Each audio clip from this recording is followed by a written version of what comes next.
Ladies and gentlemen, brothers and sisters, friends, enemies, and comrades, I hope you are doing well wherever you are in this Saturday, whatever you are, if it's morning, night in Kenya, evening, somewhere else. I hope you're doing, everyone is doing well. You're safe, your family is safe. Everything is going on well, unless you are hoping for a swearing in ceremony for Kindiki, then maybe you can argue that things did go well. Or unless you're an Arsenal fan, then.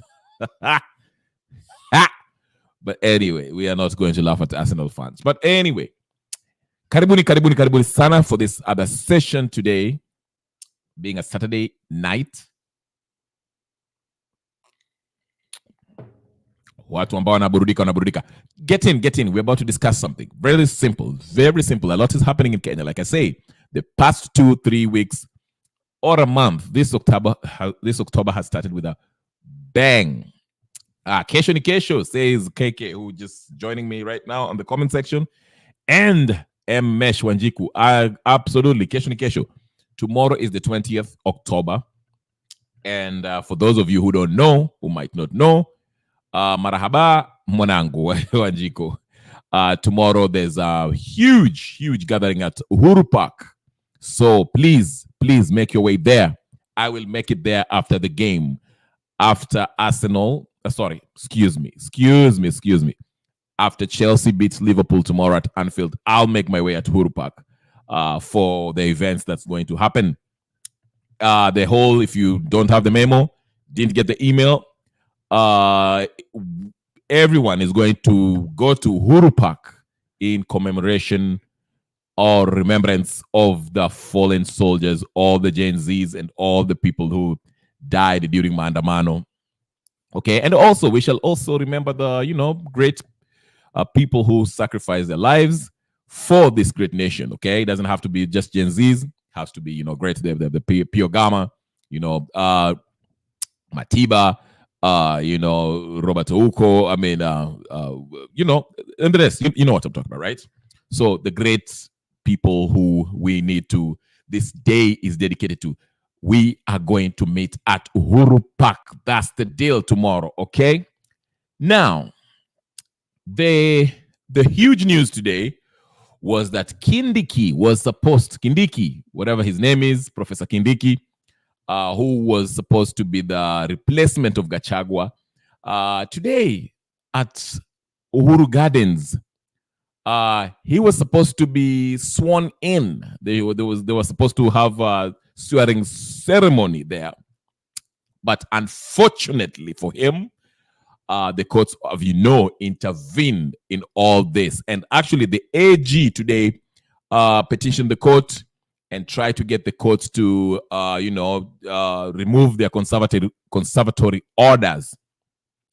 We already established what conservatory orders are, ladies and gentlemen. If you don't know, just for a quick layman's definition of it, a conservatory order is an order that's given to stop something, a proceeding, whether it was done yesterday, 3 months ago, and it's ongoing, or it's going to happen in the future, they stop it. So in effect, the High Court was stopping everything that happened at the National Assembly, as far as not only as far as the confirming Mr. Kindiki as the next, voting the nominee, who was Kindiki as the next deputy president.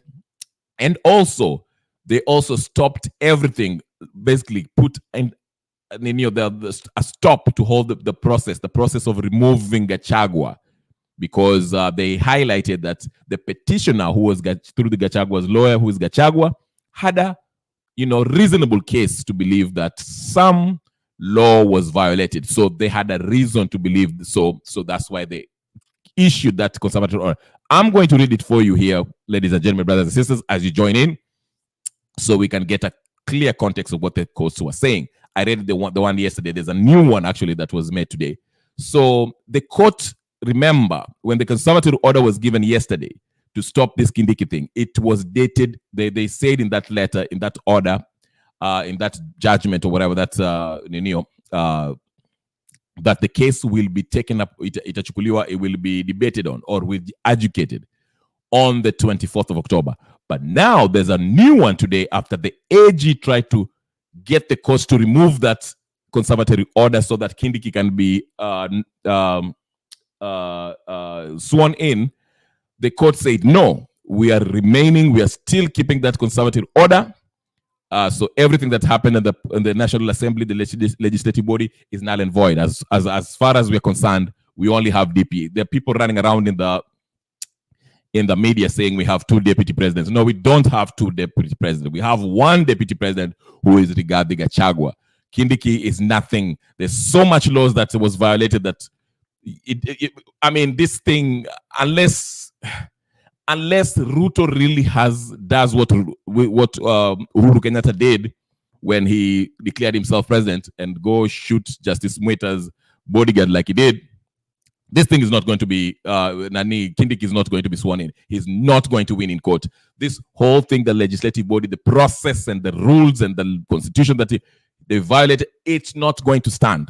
Rigathi is going to stay the deputy president. So, yeah, but we shall talk about all that. All of that we shall be discussing here today, all right?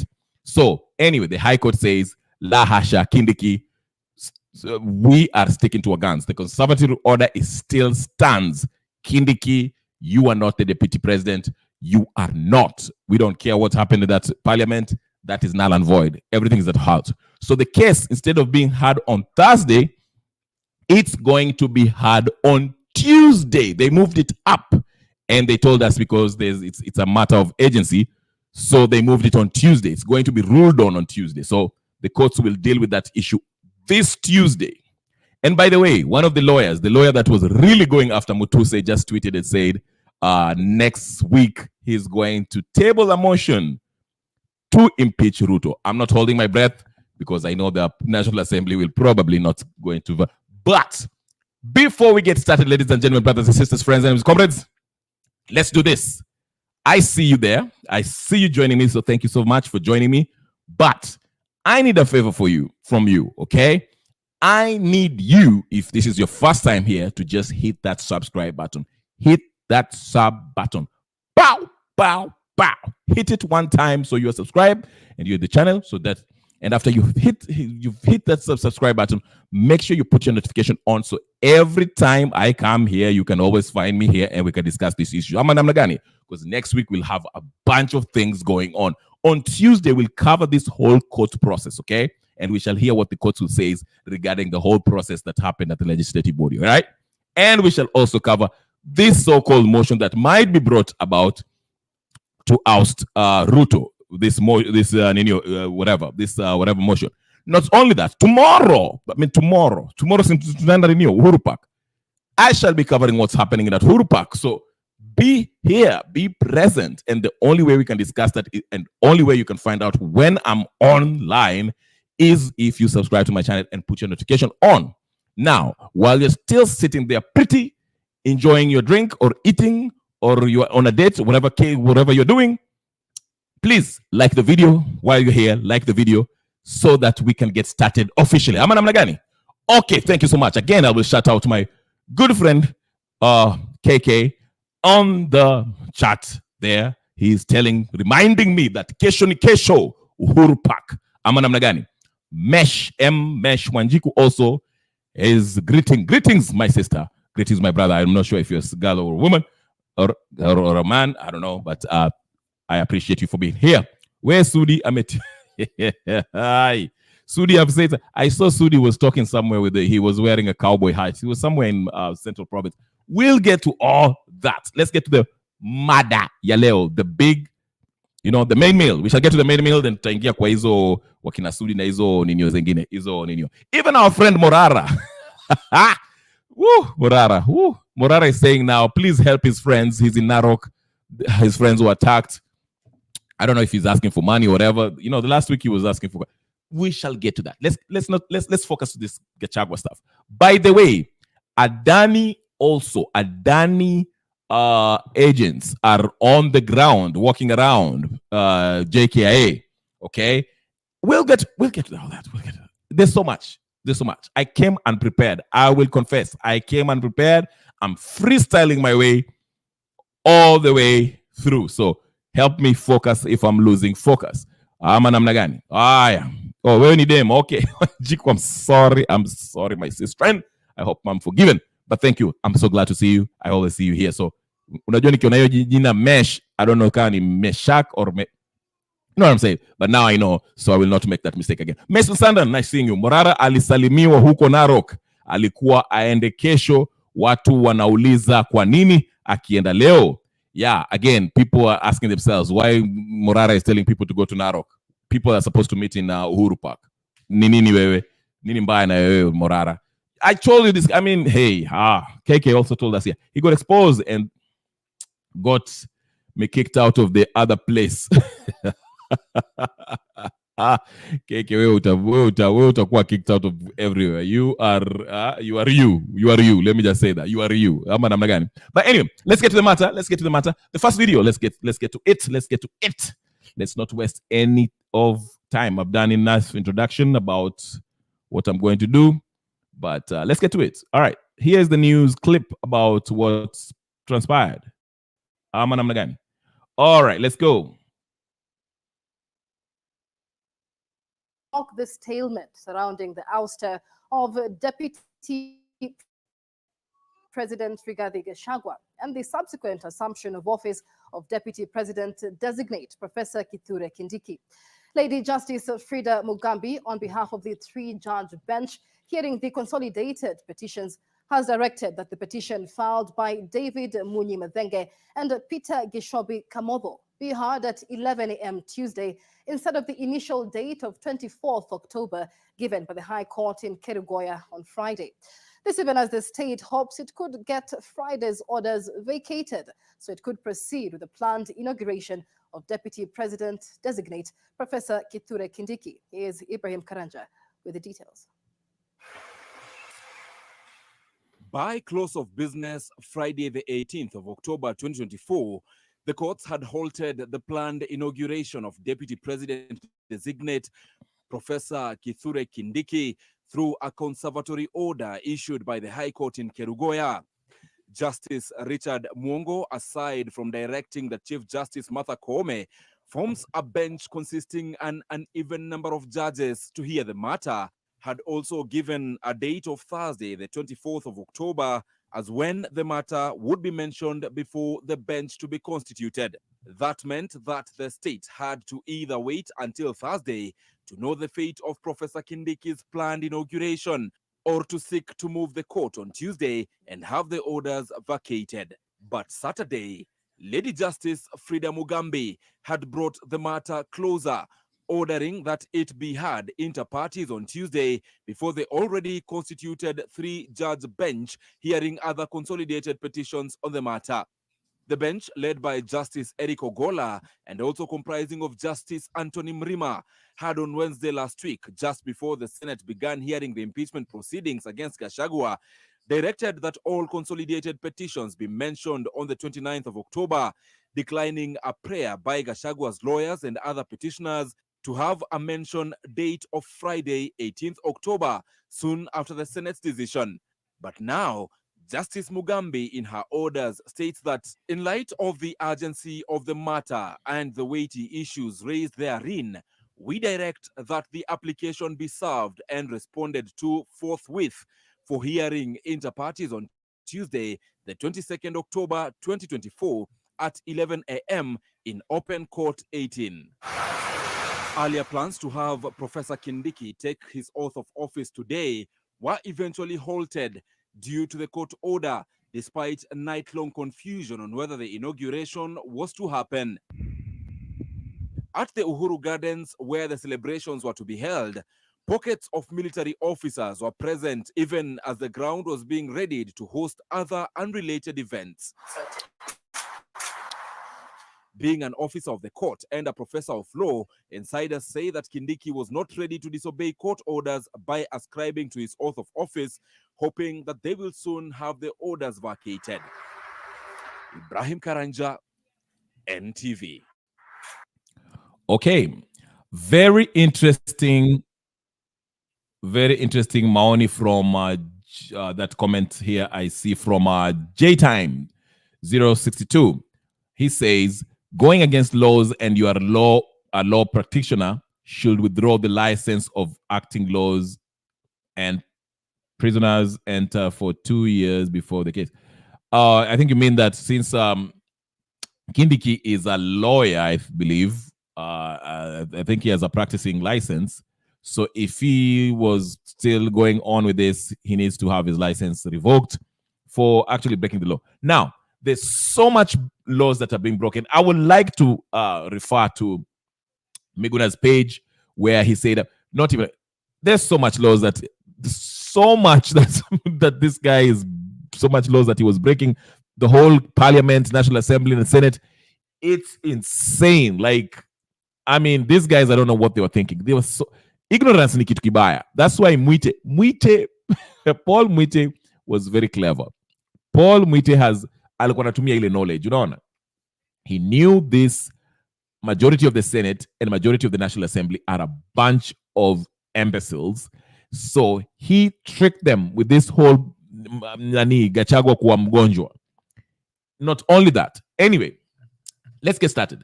Let me show you the tweet. Let me just go to Miguna's tweets because I think that will start off well with what we are doing here. Then I will go to Wanyoike. Some of Wanyoike, what she says, is also a lawyer in Kenya. I think he's based somewhere in Europe, but he also, chimed in on the matter.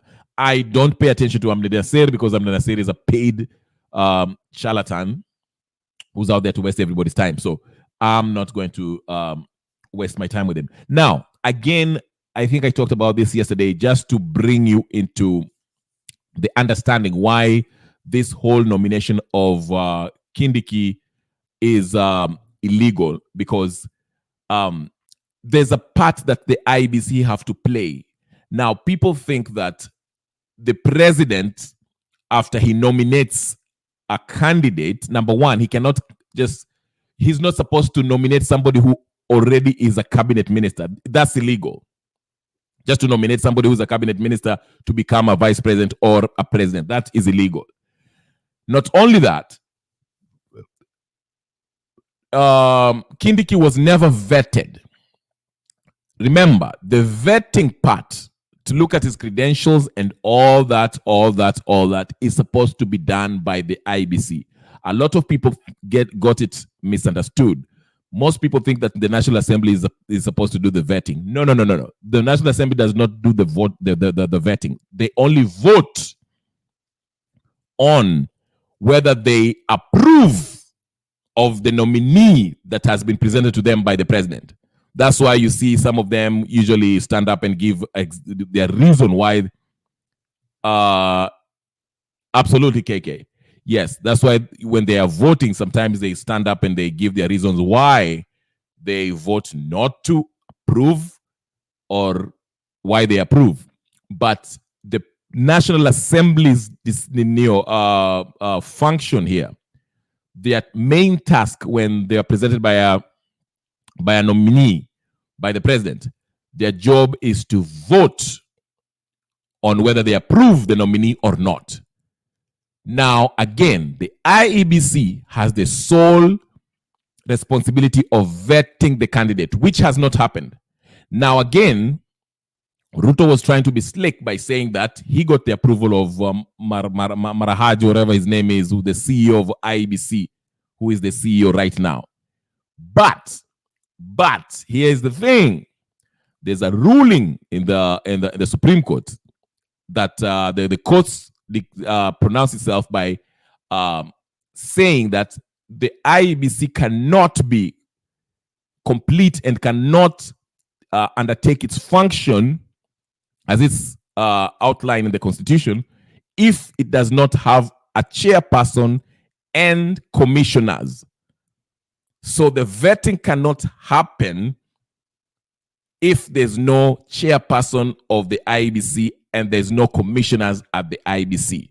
Something that hasn't been done. So Ruto cannot purport to have had Mr. Kindiki vetted by getting a signature from the CEO of IEBC.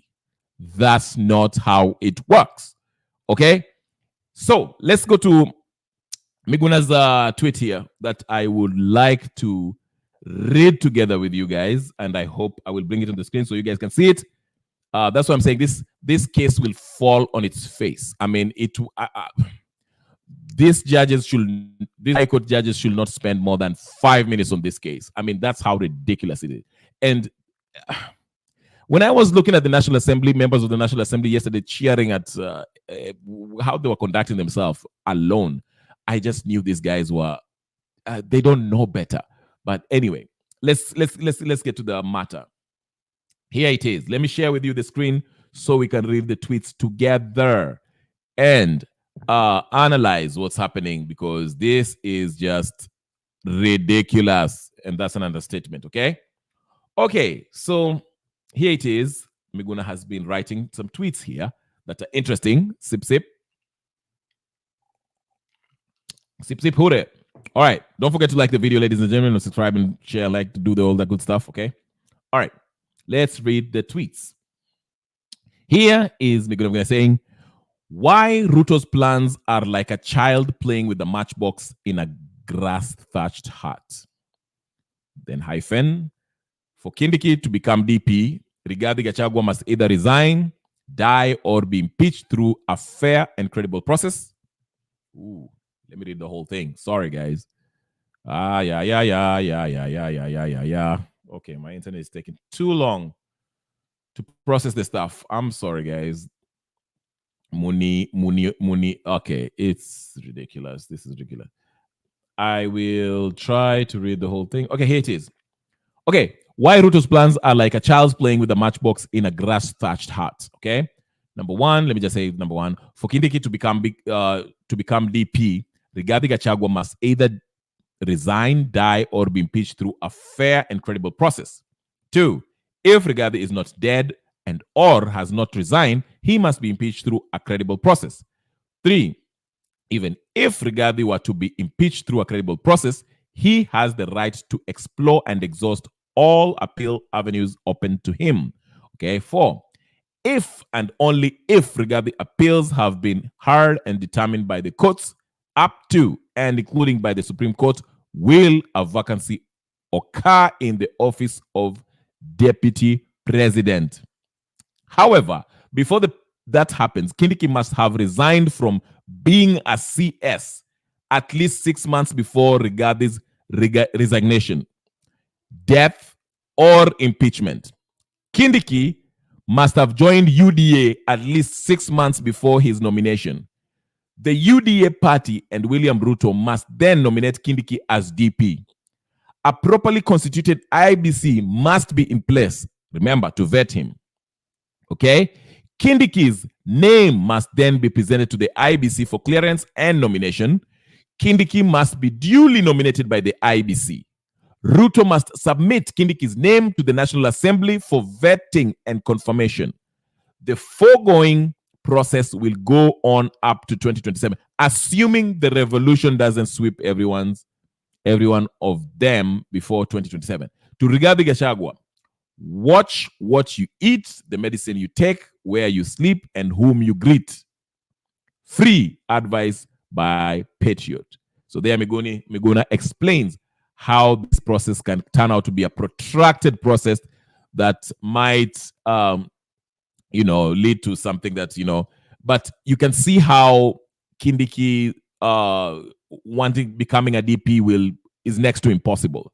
I mean, for him, he has to be nominated by the UDA party. Kindiki, as we know, for the past 6 months, he has to be part of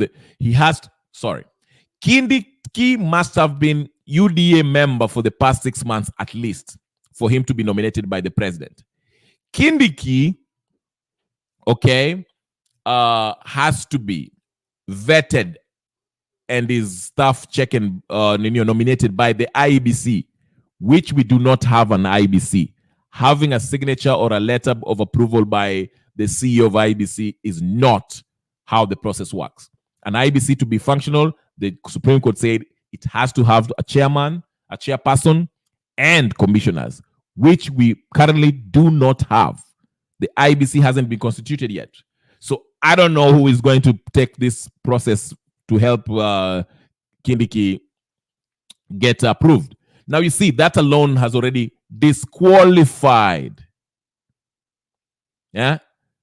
Disqualified Kindiki. So it's next to impossible for him to go on and become the new. And these are the issues that are going to be discussed at the courts, because at the courts too, not only are they going to discuss this matter, they will also examine the charges leveled against Gachagua. So Mr. Mutuse cannot go out there and say, oh, this is a prima facie case, I don't know what. No. You have to come with solid evidence to prove that there was gross violation that constitutes this impeachment that you're trying to bring motion to, okay? So you can see this is a hurdle that Kindiki cannot actually go over. And what most likely will happen is either Ruto does what Uhuru did, which is, I'm declaring this person, or go intimidate the justice people, find you a judge from the judiciary, a corrupt one, patie do, force him in the office, then weka askari wako and say mtadu. You know, that's the Uhuru way, Uhuru Kenyatta way. That's how Uhuru used to do things, okay? So he can either do that, because there's no way Kindiki can be the deputy president. There's no way. It's impossible, okay? It's impossible at this point, okay? Because of those new. Okay. I have to drink something, okay? You need juice. So msikuwa na wasiwasi. All right. Now, there's one thing that also people are forgetting regarding this Kindiki guy.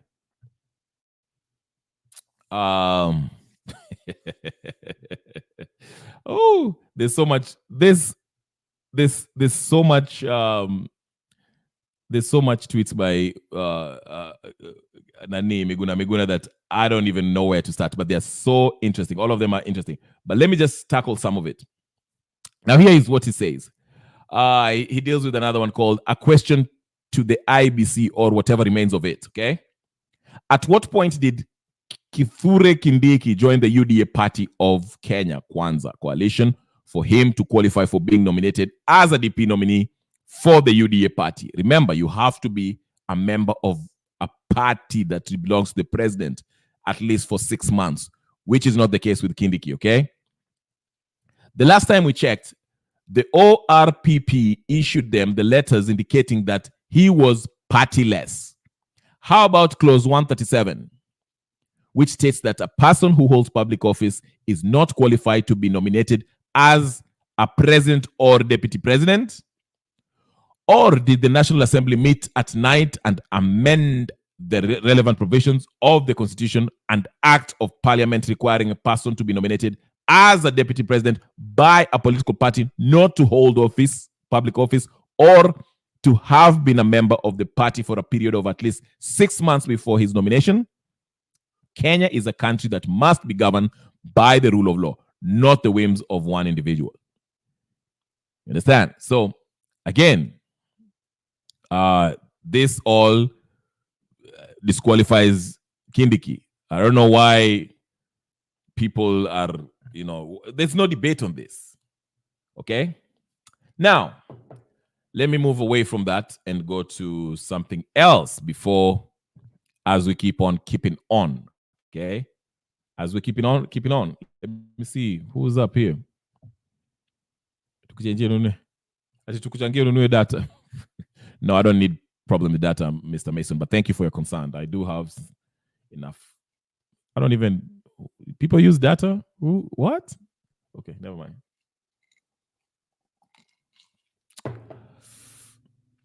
All right. Let's go. This is the official letter that the courts gave today regarding the issue of Kindiki, okay? Waliandika another order today. They pronounced themselves today through this this letter that was made public. Republic of Kenya, in the court of Kenya at Kirinyaga. This is a Kirinyaga court one. There was a sorry. This was the Kirinyaga Ninio, not all right. I'm reading the wrong one. I'm so sorry, people. Like I am. Am I? I think. But anyway, here's the headline. Listen, here's the headline just to make it short for you.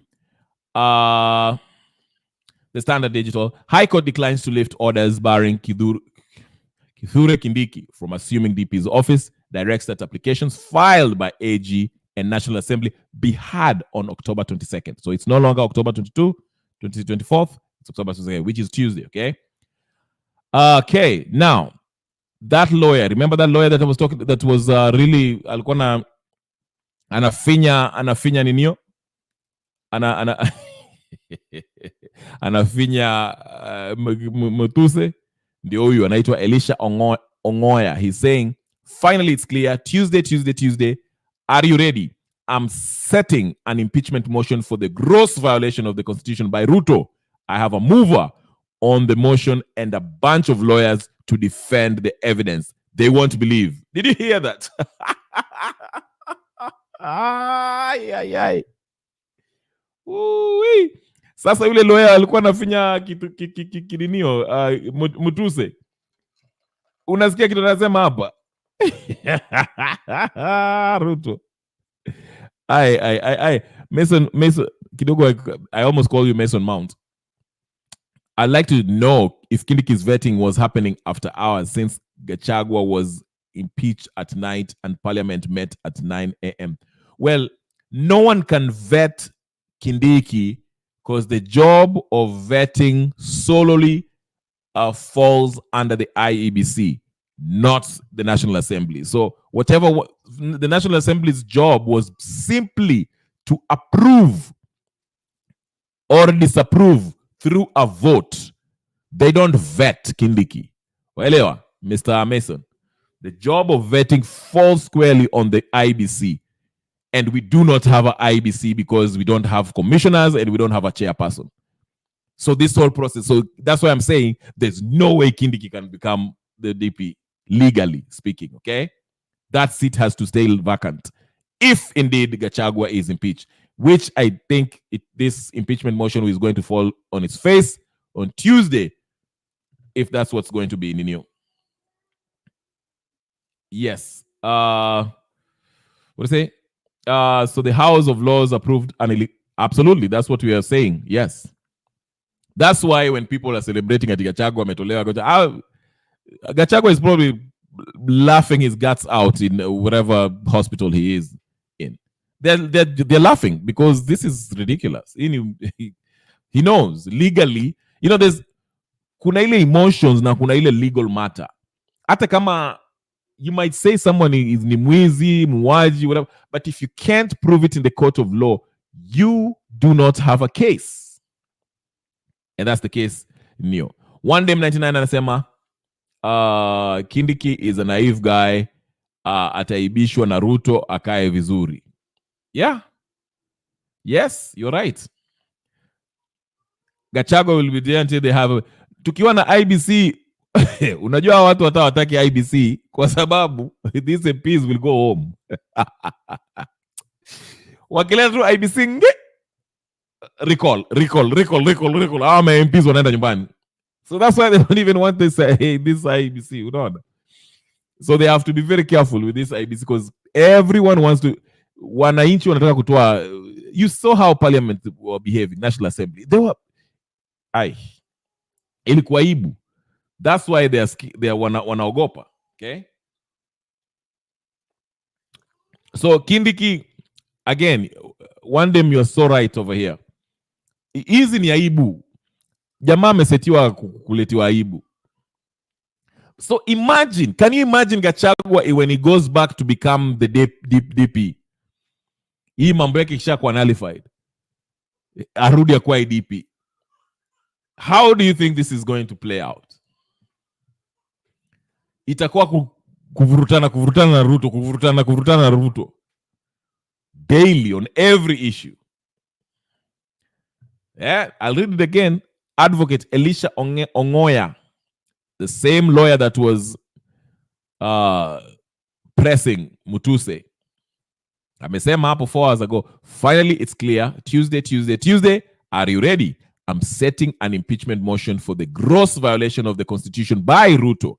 I have a mover of the motion and a bunch of lawyers to defend the evidence. They won't believe.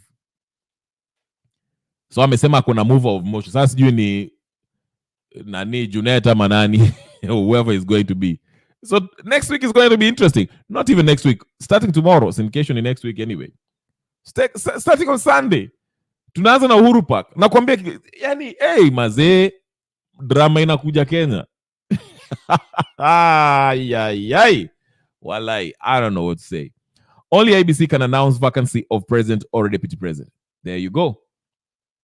Naambia, next week itakuwa drama bin drama.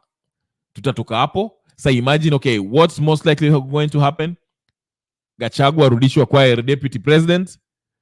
With this mandamano, I don't know how this mandamano ya kesho itakuwaje. I don't know. Maybe watatoa Ruto. I don't know. People might march to the State House. I do not know.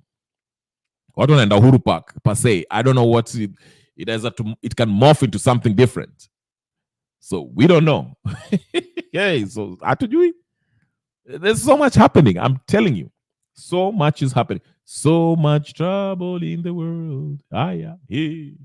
Aya. Mnaona hapo nani waiko anasema, our constitution does not recognize the political question doctrine. Period. Every exercise of constitutional and public power is amenable to judicial review and on merit. I was arguing this case when this whole process was going on. There were a bunch of dimwits who were talking about, this is a political process. This is a political process. Oh, you don't have to have evidence. Yani, mnabeba ujinga hivyo. And this is a political process. You don't need evidence. This is a political process. This is a political process. It is political, yes, but you have to follow the law. And if you're going to peg your argument on the Constitution, then the justice, the judicial arm of government has the right to do what? Review and on merit, okay? That's what basically Waikwa is saying, okay? But again, let's listen to this little clip here that I really like. You're right, one them 99. Right. Oh, crap. So.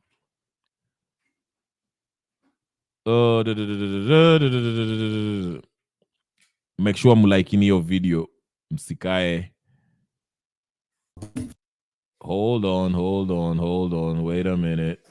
He specifically told them in a letter dated, I think sometimes in July 2024, that the IBC cannot authorize the process of collection of signatures for recall petitions because there is no chairperson and there are no commissioners. And the Supreme Court of Kenya in the BBI case discussed the question of what constitutes IEBC and whether the IEBC can function without commissioners. Okay. And the Supreme Court said it cannot perform the functions of the commission without commissioners. So what am I saying here? Our courts have read themselves on some of these questions.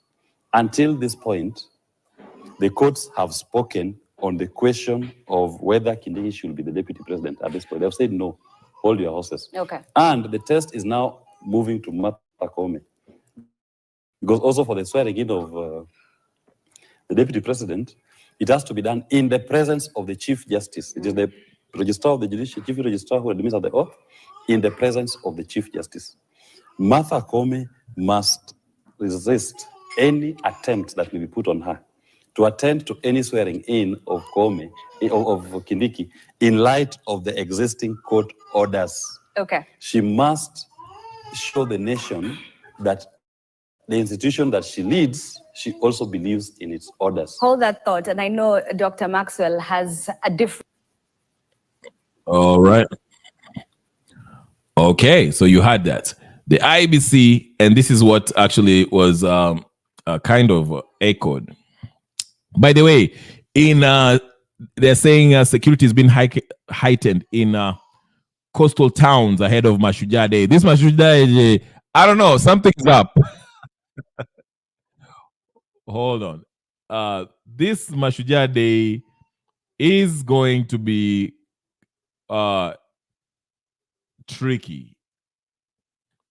I don't know why I feel like there's something up in the air, but we'll see, because we are hearing that security, yeah? All right, let's see this crap. Expected to preside over. Now, final touch-ups have been concluded with over 13,000 Kenyans expected at the newly renovated. Just for an update, Jesse, good evening. How is the weather in Kwale County now? We are counting hours to the Mashujaa Day celebrations tomorrow. Bring us up to speed on the security situation, the mood from the residents, and the expectations as well. Jesse. What the hell? Well, Aseto, you put it right. We're coming to you live from County 002, Kwale County, which is a beehive of activities, bearing in mind it will be hosting this year's Mashujaa Day.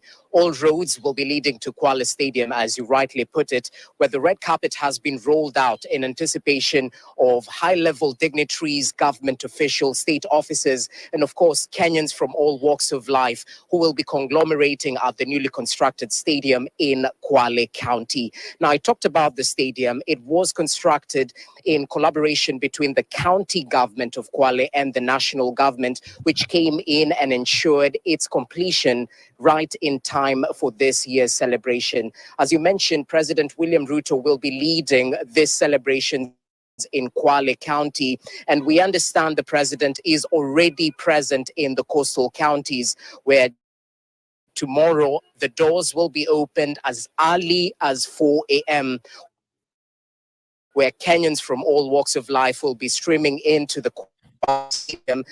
And remember, the capacity is up to 13,000. So we definitely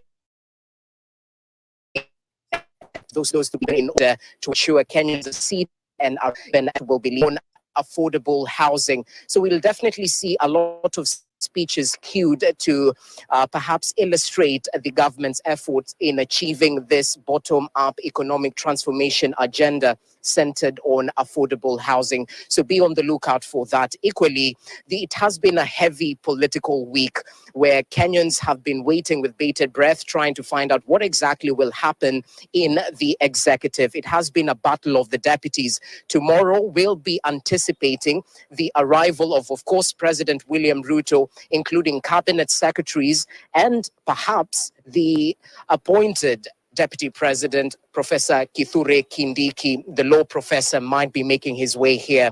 It's also proper to note that security has been tightened in Kwale County. A little bit earlier on, we were crisscrossing the roads, and you could definitely see spots of police officers, including the military officers, KDF, who are set to march tomorrow. Today, we definitely saw them making their preparations as they did that parade, the dress parade rehearsals, in anticipation of the arrival of the head of state and the CDF. That's President William Ruto. So that's the very latest in terms of the celebrations which will be hosted in Kwale County, which has a rich heritage of culture apart from the white sunny beaches, or sandy beaches rather. So it's proper to note that security has been tightened. Earlier on in the day, we had a sit down with the Coast Regional Commissioner, who gave her assurance to members of the Fourth Estate and the public in terms of their safety as they celebrate their Shujaas, whether right here in Kwale Stadium or back at home. Let's just listen in to what she had to say as we leave you with this. Vilivyo kuhakikisha kwamba wageni wote ambao wanafika wameangaliwa sawasawa, mambo ya usalama imeangaziwa, na pia kuwashauri wananchi wa Kwale na kuwasihi kwamba hii ni fursa muhimu sana wamepata na ya kipekee. Napenda uweze kujitokeza mapema na tuweze kuhakikisha kwamba tumeweza kuja pale Kwale Stadium na tutafungua milango pale kuanzia saa 10 asubuhi. Very well, Jesse Rogers there joining us from Kwale County. Really hoping that he also will be enjoying the cuisine that is in the coastal county. Majority of them. Sorry, guys.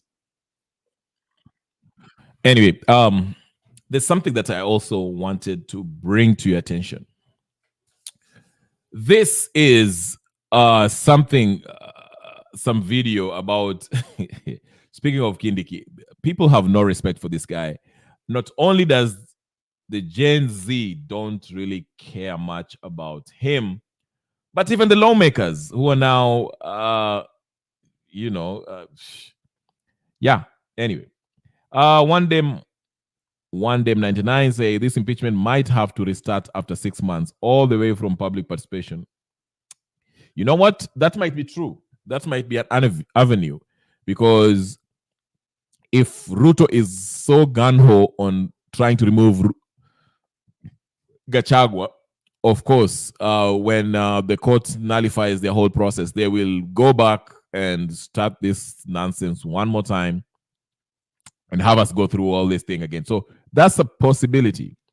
I just don't know if he can afford to do that, given the zeitgeist of the country, the political temperature of the Nino. When do we start? Now, based on when do we start an impeachment of Ruto? I just showed you the Yule lawyer and Oyo, whatever, and I forgot his name. Elisha. He just said that he will this coming week. He has a motion mover who is willing to put in a motion, impeachment motion, against Ruto for gross violation of the Kenyan Constitution. And he said he has lawyers to back him up. So, yeah, we can. We might see it next week. So there's a bunch of stuff happening. There's a bunch of this happening. So yeah, this is a possibility. It's a possibility. A very, very, very, very, very new. Now, here's how some people view your lawmakers. The pot is being sold. I won't be surprised. I won't be surprised. There's so much happening. Hold on. Bana kuna mtu nachukia kama Koome by the way. Yeye na Kindiki. Hao watu wawili. Mimi nawaambia hiyo power imeingia kwa akili za watu. I'm telling you, jamaa akiongea kama huyo Kindiki. Mkikutana tu hivi mwanaume unafikiria anaweza ongea na anaongea. Weka kibare akakwambia. Lakini juu anajua vizuri atajificha nyuma ya polisi. Hapo anakaa kwa soprano kako. Oh yeah. Let's see you. Tomorrow. Let's see will come to the road tomorrow. Hiki kimutu. Wacha wapeleke hiyo kierere huko Haiti. Wacha wapeleke hiyo kierere. Mzee anamka unasikia IG of police akiongea ati we will be deploying at 5 a.m. We will crash.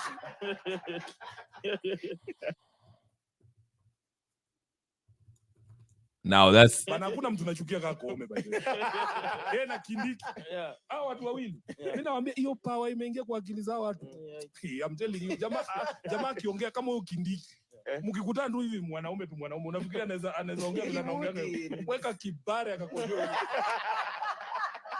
Lakini juu anajua vizuri atajificha nyuma ya polisi. Hapo anakaa kwa soprano kako. Oh yeah. Let's see you.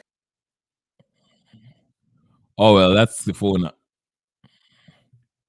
Speaking of which,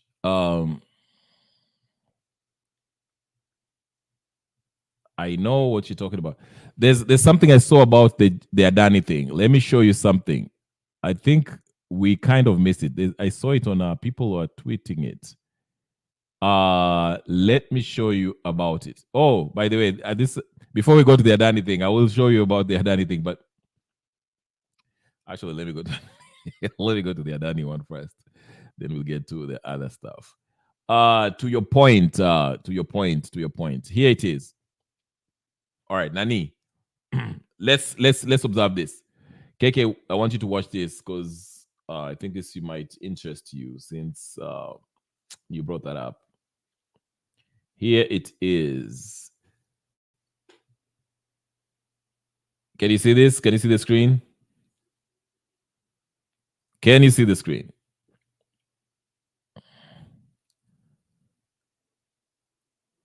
All right. React to that. Ay. Oh my goodness. Adani to use JKIA title to secure loans.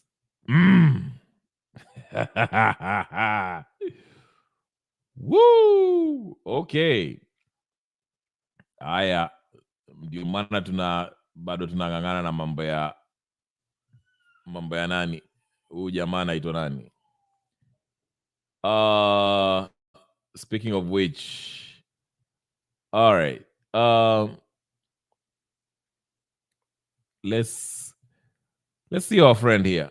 Karibishe Kisii rasmi.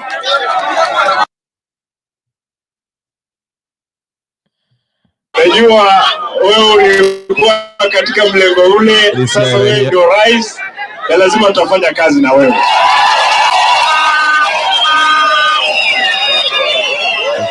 Your Excellency, hii barabara vile umeiona, hii barabara imeua watu wengi sana. Kuna mtu ambaye amepewa contract ya hapa, anachimba barabara kwa jembe. Tafadhali Your Excellency, kwa sababu wewe ndio rais, pesa unazo kama the president. Nataka nikuulize tu, kwa muda huu wa miaka 5, Mungu akubariki, hii barabara tufungulie kutoka hapa mpaka Sotiki.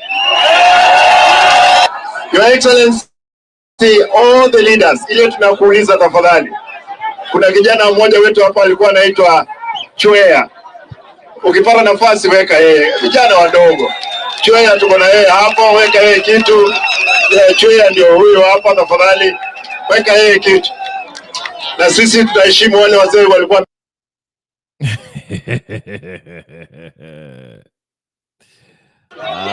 Nikukaribishe Kisii rasmi. Najua wewe uko pande gani wewe? Wewe uko pande gani? Hata sisi tuko na vijana na viongozi hapo pia wanapinga hii serikali bana. Eriko Mondi hawezi kuwa anapambana, anapanga event 20th, anahusisha familia za watu walifiliwa na wapendwa wao. Wakenya wamejipanga vizuri, wanajua watajumuika na wenzao hapa Uhuru Park tarehe 20. Wewe unasema ati una divert watu waende Narok kusafisha Narok. Wewe acha bana. Utabidi utuambie uko pande gani wewe? Wewe uko pande gani? Watu wanajipanga wanaenda Uhuru Park, wewe una divert watu waende Narok kuosha Narok. Oleibon. Masai. Fanyeni mambo wenu. Gunizi wa Masai land. Wewe Kebaso wewe acha wewe. Kebaso, people have started watu wameanza against Kebaso. People have started against Kebaso. They are recognizing that Kebaso is Nika plant. So we don't Ninio. Anyway, this is what's happening in Kenya right now. As you know, like I said, this Nani. This is an interesting one. Hold on. This is an interesting one. Can you see this one right here? Munaona jamaa hapa. Can you see the screen? I hope you can see the screen. I wonder what nasikia alikuwa stoned leo. I'll show you that video in a minute. Here is another that might interest you while tunachapana na mambo ya Kebaso. Okay. I hope Hassan Joho will see this. The Mzungu you see on the left, his name is Albert. He is German and the managing director of the Karebe gold mine in Chamase, Nandi County, Tinderet constituency. The gold mine here is mined through specialized mining, and a helicopter comes for it every weekend mid-morning. The photo on the right is an upcoming staff quarter they're building because staff have been conning all the way from Chemase Center, Chemelil, and also Miwani. The Mzungu Albert lives in the same area, and actually he has built his house on top of the hill with tight security. My sources who work here inform me he has hired military police for security who earn 150K in a month. He pays very good. His brother married a Kalenjin Wakaza. Mzungu Mkale, and the guy was backing up the MP for that area. Albert buys land cheaply from locals instead of sharing profits with them. He doesn't allow mushrooming of settlers in the area, meaning hapendi rentals zikijengwa area yake. The area is sparsely populated because it's in the middle of sugarcane zones, so lands are big, but people are less, and the road network is so poor to keep the area inaccessible for them to do their activities silently. A certain lawyer for Albert is the mastermind behind what is happening there in terms of compensation for the locals, the MCA, the MP who sits heavily, and the governor. The money from this gold mine, which happens to be the biggest gold mine in Kenya, doesn't reach the national government level, meaning citizens of this particular country can never benefit anything from it, yet these are national resources. There's the picture. Where is Hassan Joho? Somebody tag Hassan Joho for this picture. Somebody tag Hassan Joho for this picture. All right. I hope you guys do. So Hassan Joho can see what is happening. These are all happening while we are having our fights with Deputy President. We are trying to, we are confused. But anyway, speaking of our boy, this was the message today, I guess. Somebody mentioned that Alivamio Leo. Let's just, Pitpal Kaur, nice seeing you. Nice seeing you. Let's see here. All right, here's the news clip about it. Morara ambaye alizuru soko la Uhuru eneo la Majengo alilazimika kukatiza misheni yake baada ya vijana waliokuwa na hasira kurusha mawe kwenye msafara wake na kuharibu baadhi ya magari. Baadhi ya vijana kutoka katika kaunti hiyo wamemkashifu mwanaharakati huyo kwa kuzuru kaunti hiyo alipokuwa akijiandaa kusherehekea siku ya Mashujaa. Tumpate mwanahabari wetu Margaret Kimathi na taarifa hiyo kwa kina. Morara Kebaso alikuwa mbioni kuendelea kupiga darubini miradi ya serikali katika kaunti ya Narok, huu ukiwa mchakato ulioanza miezi kadhaa iliyopita. I began with the Narok County Referral Hospital, which was allocated about 500 million. Then somewhere along the way, before they finished the contract, they allocated another 500 million, which now went from where we don't understand. Morara ambaye alizuru soko la Uhuru, eneo la Majengo na chuo kikuu cha Masai Mara, alilazimika kukatiza shughuli hiyo ghafla baada ya vijana waliokuwa na hasira kurusha mawe kwenye msafara wake na kuharibu baadhi ya magari. We were not able to finish to do our work because we were attacked. We were attacked by individuals who were sent to attack us. One of my vehicles is damaged, but our security did a good job. We want to tell the people of Narok that we are peaceful, loving. Morara alikiri kuwa halengi kumng'oa kiongozi yoyote wa kisiasa, lakini alitaka wakazi kupata dhamani ya ushuru wanaolipa kwa serikali. Lakini baadhi ya vijana wa Narok walimkashifu mwanaharakati huyo kwa kuzuru kaunti hiyo walipokuwa wakijiandaa kusherehekea Mashujaa. Tuliona kwa mitandao akisema kuwa vijana wa Narok County wamemuita na wako tayari kumpokea kwa hiyo mikutano zake. Na la pili, kama vijana wa Narok County tunakanusha kuwa sisi hatukumuita. Kwa hivyo hatutaki mtu akuje apiganishe vijana na serikali na security team. Kwa hivyo Morara tunamwambia na kumuadvise, kesho si siku mwafaka ya kuja kufanya mkutano hapa Narok. Wametoa wito kwa Morara kutoshiriki kampeni huko Narok hadi atakapokaribishwa katika kaunti hiyo kwa njia rasmi. Margaret Kimathi, NTV. Okay. Morara.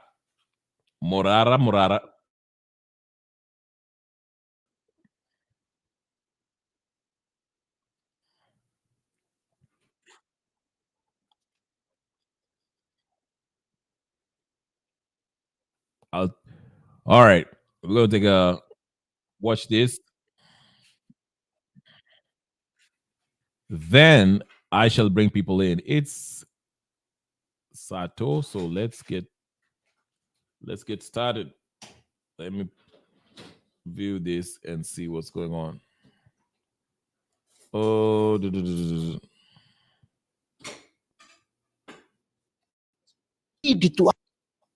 have all Kenyans treated equally and becoming an inclusive society.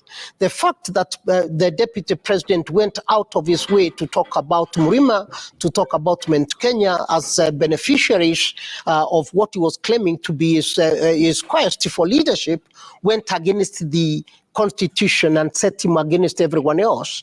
But at the same time, we need to recognize that Gachagua and most of the political leaders did not recognize that actually politics in this country has changed from 2022. Everyone was campaigning on issues, economic recovery, ending unemployment, ending poverty, providing access to basic services. Everyone has forgotten that. And I think the deputy president did not concentrate on trying to ask the question, how do we make Kenya one country with working systems? And in fact, the Gen Z protest brought out these issues very clearly, saying that they want accountable leadership. They want a tribalist leadership. They want a country that is inclusive. The deputy president's quest for Mount Kenya type of aspiration and Mount Kenya kind of interest itself, I think that one set him against everyone else. All the same, let me say quick recovery to him. But at the same time, I need to say we need to hold his legal team accountable. How can a deputy president of a country fall ill and they don't know where he is? They owe a duty. They all apology to the country to say that, and because Paul Moite, my good friend, said he doesn't know where the deputy president was. And yet later on they said he was unwell. That does not add together. The illness of a deputy president is an illness of the whole country. The chest pains he has are not individual chest pains. Those are public interest chest pains. And they all are due to the country to have explained that their client has fallen unwell and is gone to hospital.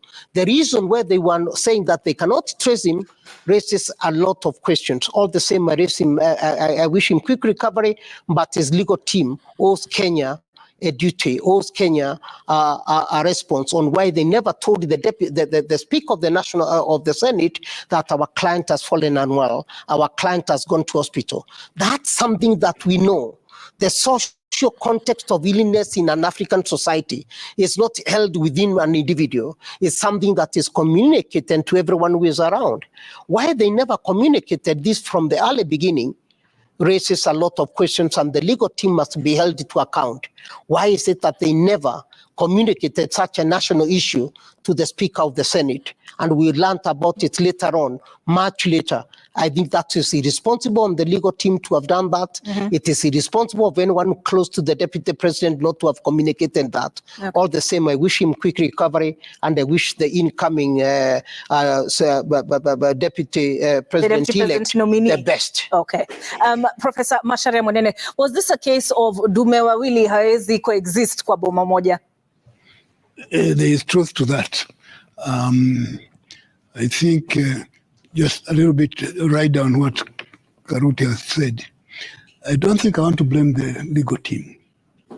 if he went for lunch with his security, because he's always surrounded, it was the obligation of the government, the security people, as soon as he fell sick, to alert the whole country.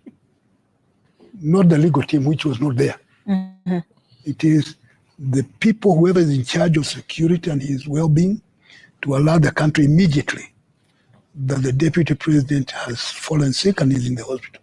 Let the president know, let the speakers know, and the team. So it is not so much Moit and company, because we are not there when he fell sick. Okay? So whoever was there is the one to be blamed, and the security people are there. So they failed in that regard. Mm-hmm. And that's, I'm giving benefit of doubt to the legal team, because if they were not there eating with him, they could not have known. That's it.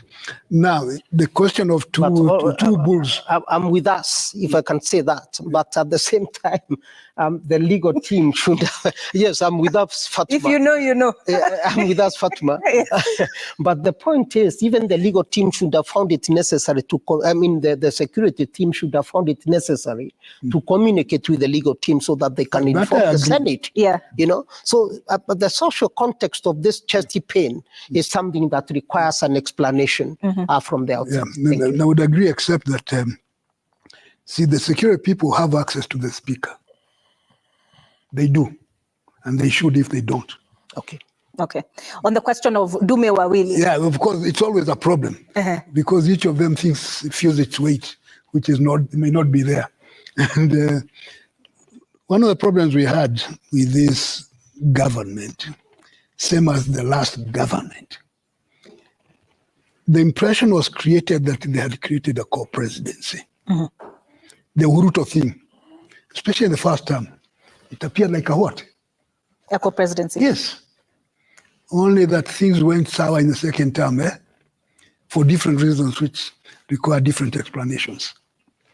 In this administration, the deputy imagined he was Ruto. What Ruto used to do, he thinks he could do, forgetting that Ruto is not Uhuru. He did say, I learned from my boss. Yes. He didn't learn anything. He learned, or he mislearned. He should have learned from his original mentor, Moi. Moi was very clear. Vice presidents, or whatever they are called, have no minds of their own, and they have no business thinking.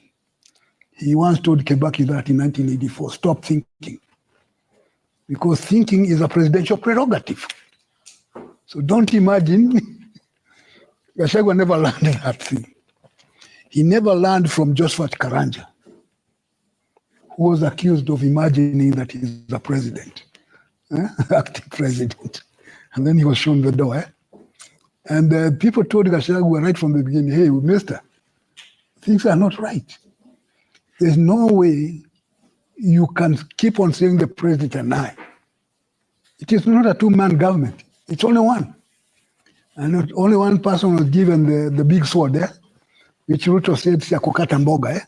So, no one else was given that sword. So, and Gachagua seems to have missed that point. Now, all these are things that are said about him. These are excuses. Mm-hmm. He overreached. Yeah. You agree? I don't really agree. I would like to look at it in the context of why do we have deputy presidents? Why are deputy presidents identified, first of all, to be running mates of our president, especially after the 2010 and even before? Is for pragmatic reasons. One, either you have got a lot of resources to help the president that you are running mate win an election, or you have got networks that he can the running mate can use to win an election, or finally there is something there is a value addition that you are bringing. Now, Gachagua himself was bringing almost all of them. He was bringing resources. He was bringing Central Kenya or Mount Kenya networks, if one can call it that. But what we have learned with elite-based politics in the country is that your value comes to an end immediately after the elections, because your aim is actually to help the running mate win an election or the president win an election. And immediately after that, pragmatism comes to an end when new interests come in. Remember, when you win an election, there are quite a number of people outside, and they are very formidable. Raila was outside, Kalonzo is outside, and therefore they are knocking on the door to come inside. And because they are knocking on the door to come inside, your value diminishes. Your value diminishes, and once it diminishes and you don't see it coming to an end, that's when the president or whoever was your running mate starts calculating about your worth. And your worth might not be very permanent, given that you have been expended with. And if you don't recognize that, then you are actually dispended with. And that's what we have seen with the Gachagua here. He continued talking about Mount Kenya instead of talking about national level kind of values. If he had actually continued talking on a national platform, maybe he would have been much more a threat to President Ruto. But the moment he started campaigning on an ethnic platform, that threatened the social basis of the regime, and therefore people like Raila had to come in. And now, not the most interesting thing is that during this short period of time, when Deputy President Gachagua has been taken ill, the people talking most about him are the opposition, Kalonzo Musyoka, Wamalwa. They are looking for ways of forming an alliance outside of the Raila Ruto axis. And that's how we have got to read Kenyan politics. It's about elite-based interests. And it's not about to deliver public goods. It's about the delivery of elite interest in the name of public interest. And the moment we recognize that these ethnic elites and these elites generally have nothing to offer publicly, it's about their interests. I think the moment we start holding them to account, the better for the country. Right. Unfortunately, we have very few national elites who are speaking the language of Kenya, but they always speak about themselves. And that's very dangerous for our country. Professor Macharia Munene, what do you think was the straw that broke the camel's back? Because there are a lot of parallels that have been drawn between the two leaders. Why is it that Uhuru Kenyatta stayed with William Ruto as his deputy, and William Ruto could not stay beyond 2 years with the man? An element of maturity comes into the picture. I think Uhuru was a little more mature on these things. There are things you don't do to put the country in a crisis. Gachagua was going before the Gen Zs. It was very clear. In fact, the Gen Zs appear to have saved him a little bit from the pressure that was happening. Now, the question of running mate was put there in the Constitution, 2010 Constitution, deliberately to stop Moi from doing what Moi used to do. That was the point. And Gachagua's appointment, because virtual appointment, he was supposedly not the most popular candidate. Selection. And then, selected and then he bulldozed his way into the ticket, which was not very amusing. And so, that's why the goose was cooked right from the beginning. And he gets in, yes, and then he started messing up immediately. And he was conflicted. At one time, he says how loyal he is to Ruto. Remember, there's a time he talked about Ruto being the king of Kenya, and then he himself the king of the mountain.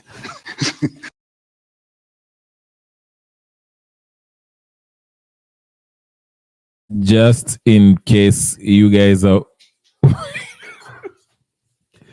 Captain Kip, if you're watching, please log in. I'm about to put the link. Captain Kip, come to the comment section. Report on duty. We are here. Captain Kip, Captain, we are waiting for you. Please make your way here. Please. We're about to start the show. Tunakungoja hapa. Please make your way.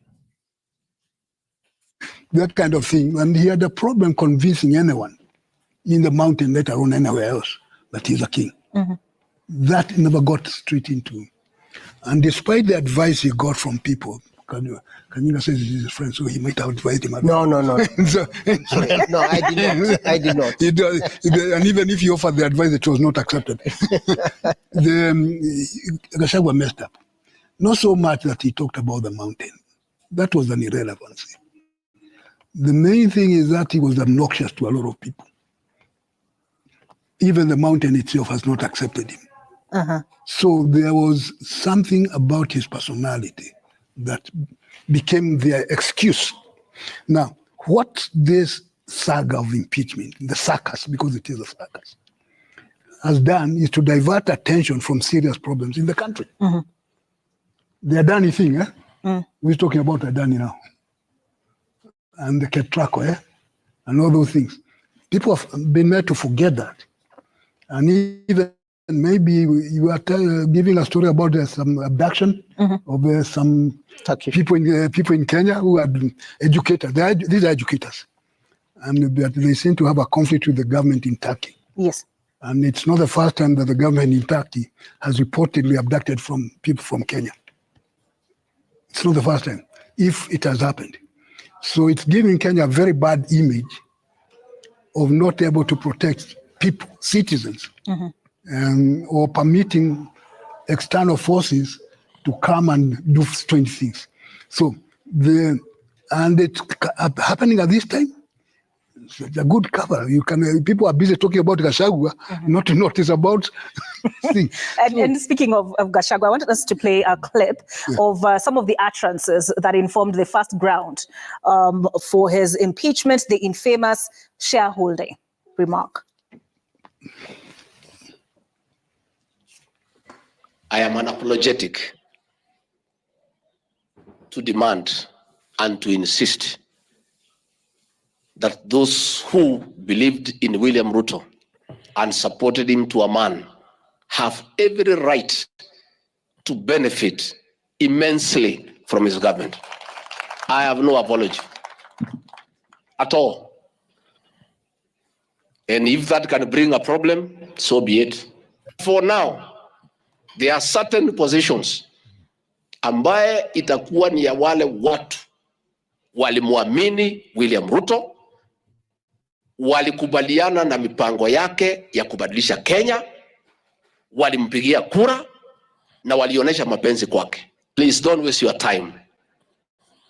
There will be no division in this government. President William Ruto and I talk the same language.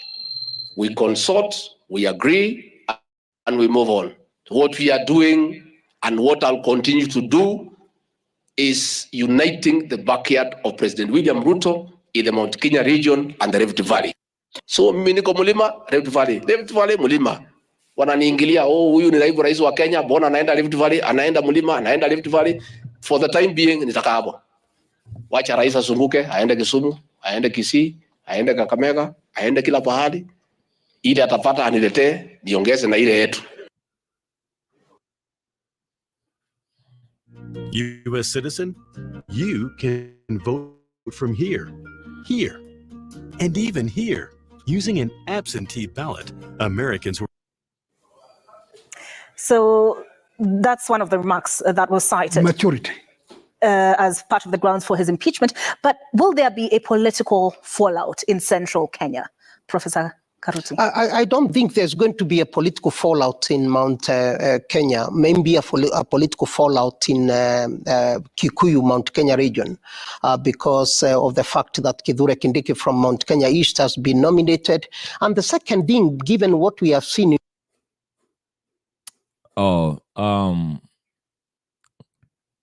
Tunaweza leta Stone PK hapa as special guest. Stone PK na Julia. Njiru already came on this channel and he blessed it. So Njiru salute. He blessed the channel. Njiru alikuja, Kip alikuja, Alex alikuja, Black salute. Though Black aendangi CCT hivyo lakini ati Njiru alifanya nini wewe? Mimi sina shida na Njiru. Alidu nini? One day 99. Njiru alidu.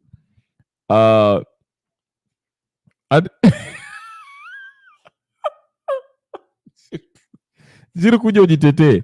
But PK, listen, PK Mtembei tuko opposite. But PK I'm waiting for him to come bless the channel. Yena Julia will be nice. Hapa tunao mambo mengi. Anaweza awashe hiyo moto yake. PK unichekesha. PK na Julia. Wanaweza kuja washa moto, but alifanya nini?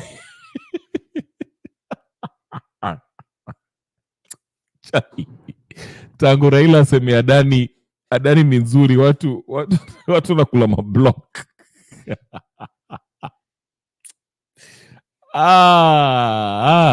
Watu mnachekesha, man. God. Lakini seriously, mimi nakuja PK, hebu kama mtu amejua PK na Julia wengi hapa. PK sijui kanga New Jersey or New York or somewhere. PK kuja hapa tuongee siasa ya Murima.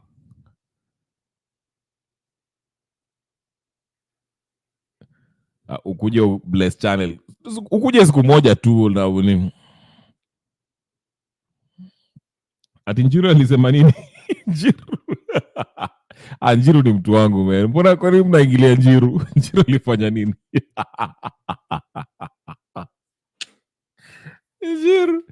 Njiru najua kwa Njiru kwa ngazi.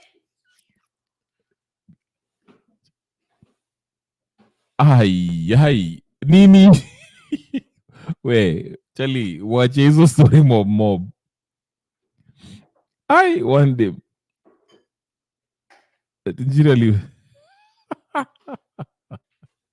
Njiru rudi. Njiru kuja unisalimie tena.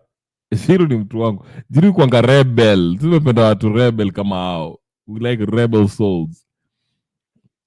One day wacha kulingia Julia hivyo jamani. Hiyo sitasoma. Julia kwanga mpole. Julia ni mtu wetu. Njiru wako sawa hui. Si ndio nasema Njiru wako sawa. Njiru kasirika sana, lakini unajua Njiru jam mpaka anasawa ku Sound County, tunaanza kusema mambo ambayo niliwaambia mimi sina shida na mtu Sound County. Kublokiwa ni blokiwa, that's life, but I mean we are in different pages, tunaangalia siasa differently. Thanks. Clean. I don't know what that means, but thank you. But Njiru ashawahi kuja hapa hivi. Njiru kwanga rebel, so he's always welcome here. Njiru nichekesha sana. PK na kungoja. PK, hebu mtu extend invitation to PK. Akuja hapa anze kutuambia vile atachukua ushukani kwa Ruto. Julia, pia wewe kuja hapa, Julia nishakuwa kwa nini ya Julia is like really, when she's a moderator, she's very inaitwaje, level headed. Unasikia? She's not radical. Even if she disagree with you. PK pia, I mean PK is as much as radical as he may sound, but he's also fair. Ndio maana nasema PK kuja usalimie watu hapa kabla hujarudi huko. Usijali PK, kuja tu dakika 2, usalimie watu, toe maneno yako, tutakuenjoy alafu rudi.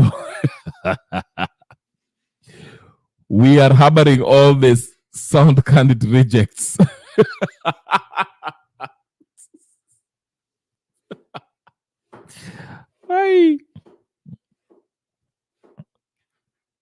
Nani interrupt watu? The only person who interrupt people ni nani? Mato. Listen, Mato in other platforms he's really reasonable, lakini akiingia si anajifanya ka prefect. Like, dude, like chill out. But I don't have a problem with him too. Ako sawa. Bernard, I don't know. I can't deal. Bernard, no. Bernard, I can't deal with that. I don't know. See ati kwa ubaya, but it's just, maybe it's a generation. I don't know. Sijui Bernard akona miaka ngapi, but it's he. I don't know. Maybe if I met him in real life, maybe it might be different. But as far as kutana kwa mtandao, it's like, bro, can't deal with you. Mato ako sawa. It's just hiyo kiburi yake akiingia akiwa ninio ana interrupt watu, but I don't mind him. He's all right. He's all right. Right? Mato ako sawa. Okay.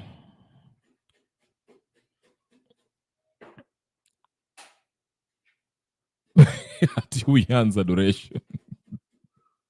Hiyo group yote ya Azimio 2020 walikuwa. One day ulikuanga ninio, what was it called? Mutembei. Nikao umewajua sana. But you know what's funny though? Like, vile they were strong Azimio folks. Once Azimio were divided, or most of them started to learn that siasa ni, siasa si kitu ya kuweka roho. We started communicating and what's the word? Relating to each others as Kenyans. To some extent, ukiongea nao to like most of them, they're just like you and me. Ni tu siasa inatufanya tuanze kufikiria mambo mengine. But like I said, I don't mind most of them. Ni watu reasonable. Ati hawajalala. Ebu, ani ulikuwa ninio? Ulikuwa blocked at CST. Jana walikuwa naona unapelekana na sijui nani anaitwaje Tuni.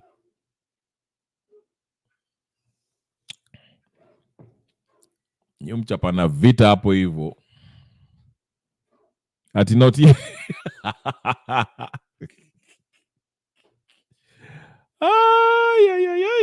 ai. Wewe mkono achapana na Tuni hapo sijui kaza kusema nini.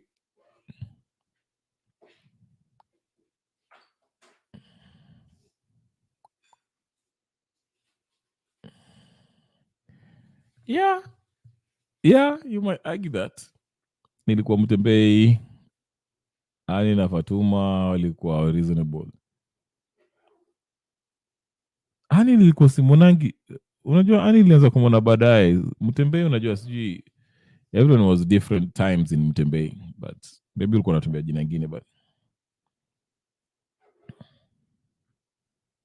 wapi Mutembei? Oh, jana you mean? No, yeah. Kuwa Mutembei, okay. No, but nilikuwa huko, mi wenda huko for different reasons. But yeah, nilikuwa hapo. Niliona kidogo. Mimi niliingia hivi nikaanza kuona Ani anachapa huko kwa comment. Unajua Mato somanga comments alafu ana catch feelings. Anakata watu anaanza kusema, housekeeping. I'm like, watch watu wanaongea. If the panelists are talking, who cares about what happens in the chat? Kama watu wanatukana kwa chat, wote iende kwa chat. Let the wale wetu wengine, kwani hawana nini moderators wengine huko. Tuni anafaa kumoderate watu chat, okay? You stop the conversation with the panelist kwa sababu na sijui housekeeping, lakini Mato unajua anajifanya Mato utakawa, he wants to be the center of the ninio. Hiyo ndio shida yake. Anataka kuwa in the middle of everything. Mtu conversation ya flow vizuri anaikata. Anasema, we are having a really good conversation. Let the conversation flow. Anyway. No, kitu nasikia Mtembei, what I heard, mimi sijui kama kweli. They were getting pressure kutoka kwa politicians because walikuwa wanaleta watu kama mimi, tulikuwa tunachoma huko live tunasema Raila is con man whatever, and politicians walikuwa wanapiga simu huko wanaambia I guess the Mutembei the real guy I don't know his name, but Nikwa alikuwa na pressured, or they were pressuring him for the kind of content. Ndio maana they were trying to make it. I don't think it was coming from the Mutembei, the guy, because the Mutembei guy in Kali outsourced, Ali hire, Akina Bernard will run that stuff. So it's not on him, but he was getting calls from politicians that, hey, your platform yako ni kubwa, and you know, watu nasema vitu, you know, kuna watu ambao walikuwa the anti-agenda. So, yeah.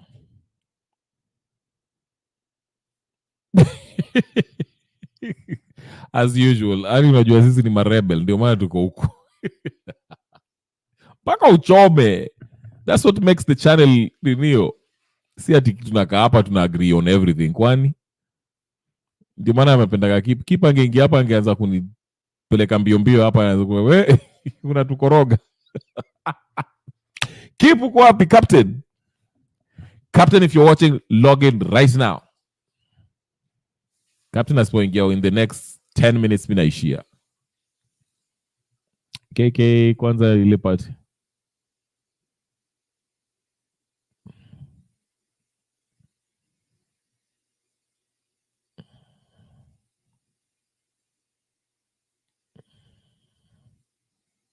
Yes, that's true. You find the best, yeah.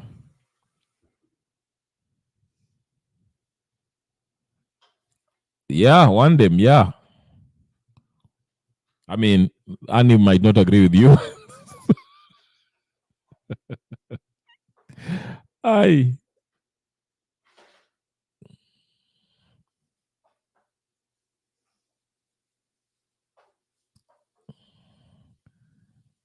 Tuni wetu. Tuni. Msianze kuchapana. Hapa tuko peaceful. Hapa sote tuko ma rejects.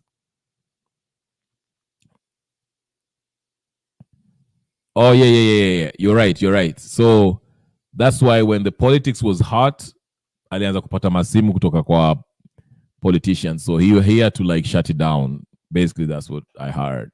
I don't know. Pretty well, these chats are full of critical thinkers. Yeah, basically, yeah.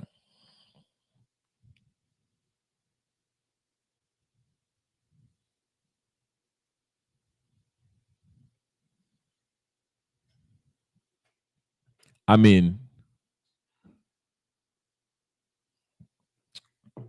like I said,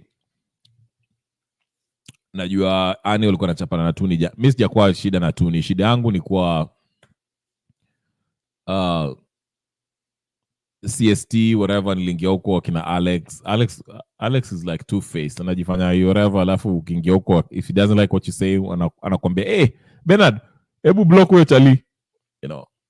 But he has been into my channel, so but anyway, I will tell him in his face, chali is quite two-faced, but I don't care about him anyways. But he's invited. Kitaka kuingia utaingia. Sasa mmekuja kuchapana, hey, yani leo umeingia Tuni, mmekuja kuchapana round 2 hapa.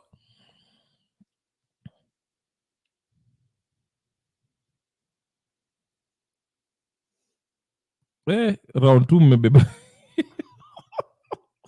Aya, chapaneni kama mnataka, hiyo ni shida yenu. I will, absolutely, I will.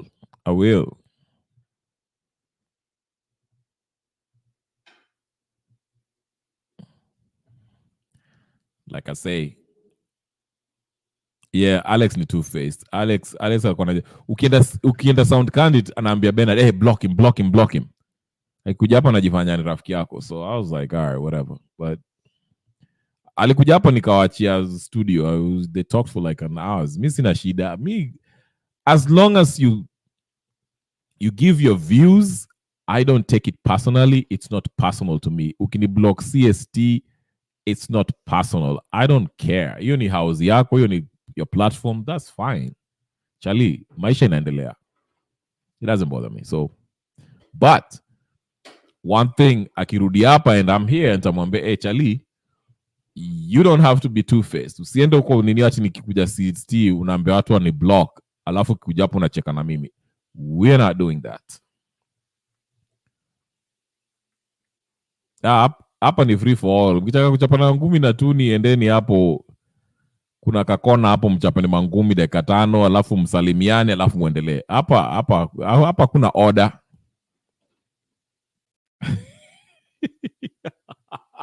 Hapa kuna order.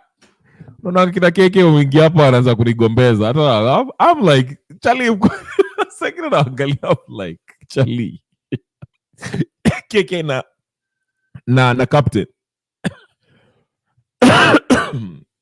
Naangalia, but you know, CS block was say that's how it is. As long as I'm Tukanani, that's fine. As long as there's no like calling each other names, I don't mind. Yeah. Thank you, Kaur. Nani lifika 1K?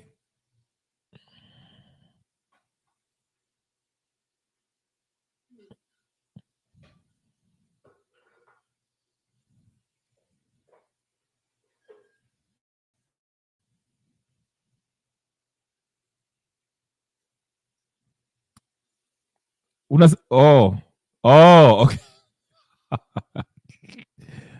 Ai, Charlie, ni kungangana tu.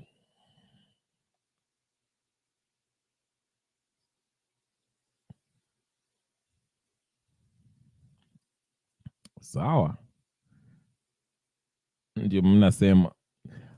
By the way, Anil Kwangapa.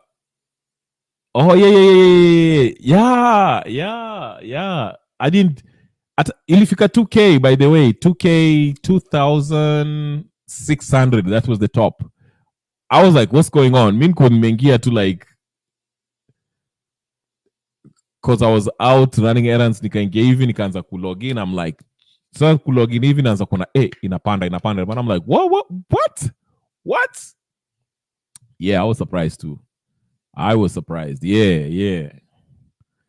But anyway, lakini kuna watu ka Gypsy Corner, Ani wase day one, hata Charlie.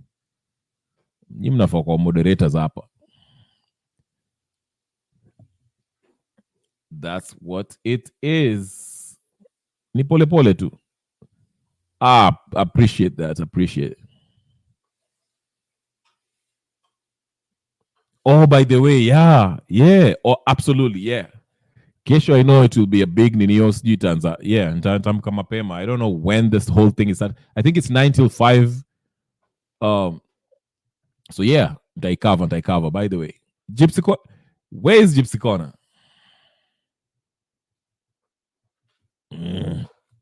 Operation Find Gypsy Corner. Kwani ile flight yake ilianguka jamani?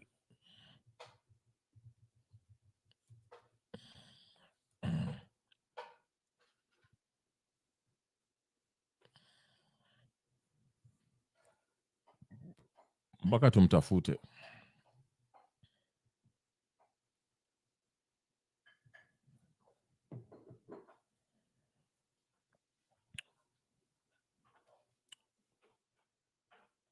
Okay. What are the content? In recent times, especially with the Gen Z protests, people are demanding tribalist government. People are demanding to have an accountable leadership. That itself tells us that Kenya is changing and changing very rapidly to the extent that many politicians are not seeing this change. It is not about Mount Kenya region that matters to the country. As we have been saying before, what is good for Mount Kenya or Central Kenya Kikuyu people is not necessarily good for Kenya. But what is good for Kenya is also good for everyone else, including the Kikuyus in Central Kenya. And that's what the Mount Kenya politicians and the people need to know. that making Kenya a better country is good for all of us, but making Mount Kenya a good place is not necessarily good for everyone else. So we must work together for inclusive development and development that does not exclude any part of this particular country and looks at all citizens in the same manner. Let people be judged not on basis of their tribe. Let people be judged on basis of the content of their character. And I think that's what Deputy President Gachagua failed to know, that people of the current generation of Gen Zs and everyone else, especially millennials, want a country that functions, want a country with services that matter and work for everyone, and it doesn't matter where you come from. They want a country that recognizes everyone for their skills, for the content of their character, and not on basis of their tribe. In fact, if you look at the young generation today, they use their first names. Whether you are a Karaoke or Njoroge, they prefer to say James, they prefer to say Fatuma, as I have heard that that's your recent name, right? And the reason for this is because they have realized that ethnicity or tribe does not deliver anything. Many people have come to realize that you don't get anything by being who you are on basis of your ethnic identity. You don't pass exams because you are a Karaoke or Njoroge. You don't pass exams because you are Kiprotich. You pass exams because of who you are. And they want everyone to be treated on basis of what they are. And that's the Kenyan the young generation is looking for. And political leaders who are not aligned with this are actually suffering the consequence. That's the message that I think that is being passed to Deputy President Gachagua, that he missed the boat. The 2022 elections was about issues, was about building the economy, was about building opportunities for employment and ensuring that there is inclusive society. But he has missed the tone, talking about Mount Kenya alone. And people know that even when you talk about Mount Kenya, it will depend on who you know. If you are a Kikuyu, you'll not get a job all of a sudden. You'll get a job because you have a cousin who you know, or you know Gachagua himself or a member of parliament, but they won't.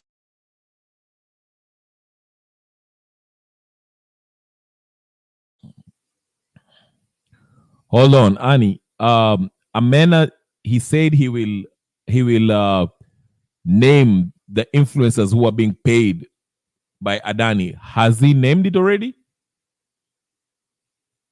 Let me go to his tweets. Hold on. If that's what's going on. Because the last tweet I saw from him, he said he will name the names of the influencers who are being paid by Adani people. Ngoja kidogo. Hold up. Wait a minute. Anaitwa nani? Amenya. Hold on. We gotta go there.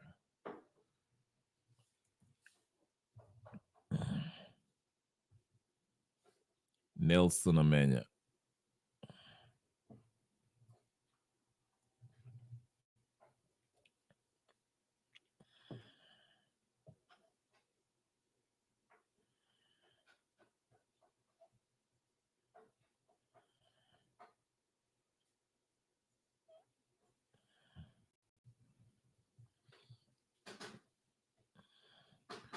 Oh, Juma. Okay. I see. Hold up. What? See, do you know now? Another influence working for the Adani through Oxygen.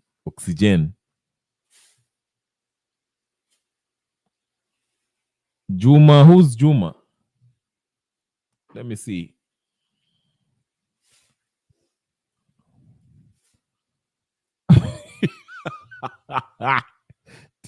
Hawako amenyamaza. Hold up. Let me see how many people are being exposed up. Oh, Juma G ndio huyu, si ndio? Adani Group to invest 900 million in Tanzania power lines. Okay, all right.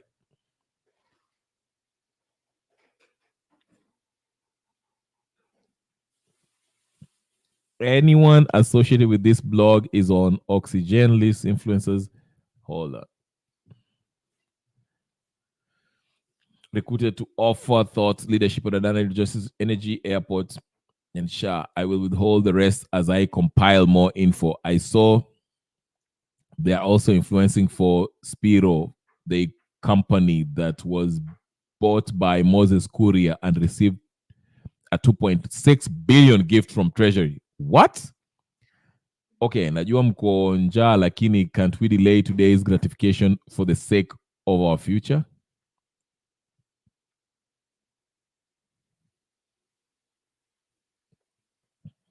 Adani Group has been at the center of discussions in Kenya. The discussions are still ongoing to whether the country needs to let the Adanis run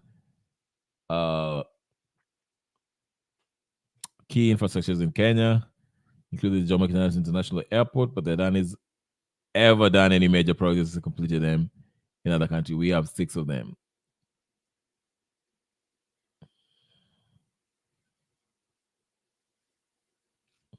KOT, most are sellouts, apart from small wigs who have not yet gone to those connections. If only the movement was headed by a small wig, great things could have happened and achieved this personal appreciation.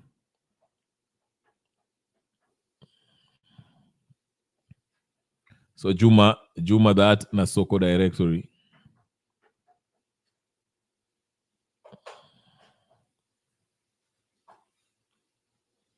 Soko analyst. Soko analyst pia? No?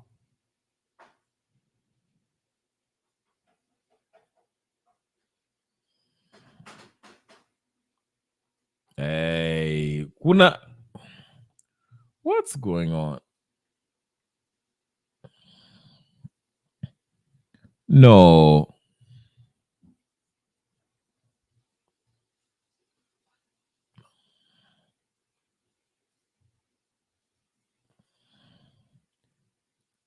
Let me see. Hebu tuone ingine.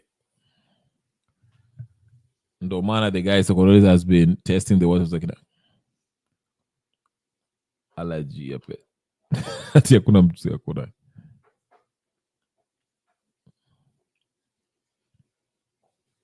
Sokonolis pia ni ai.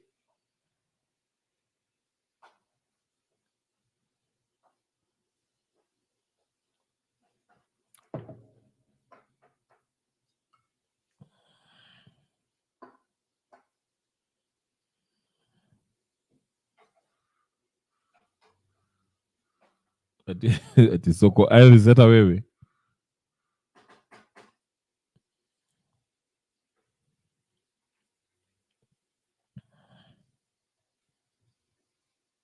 Few of those names.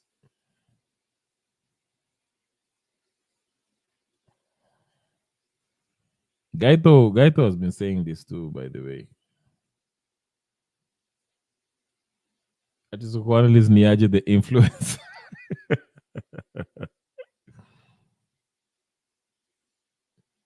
Soko analyst.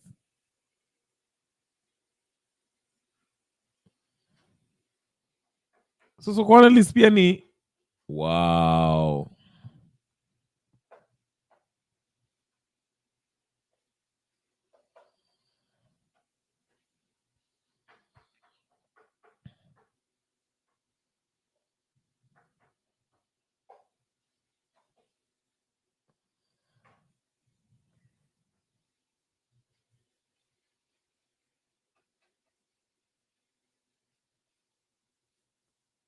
Yeah, Gaito Alininio, he exposed he was one of those who exposed Hanifa, Boniface na Morara. Damn, what on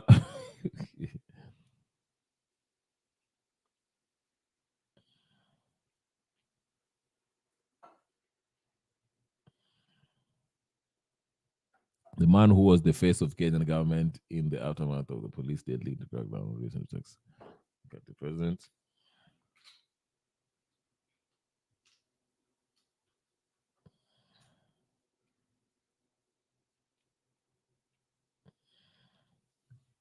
Adani.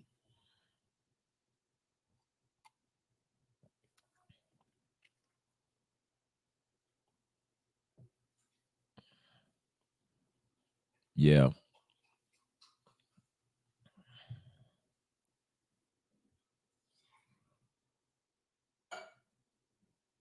Hey, kesho. Nye kesho itakuwa kesho.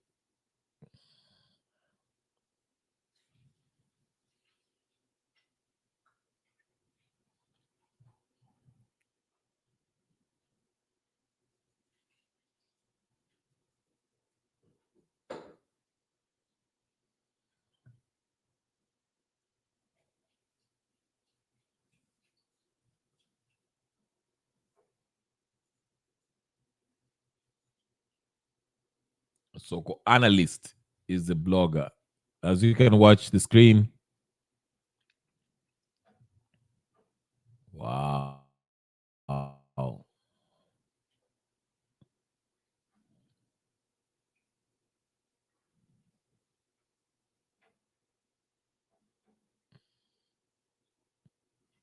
Noma.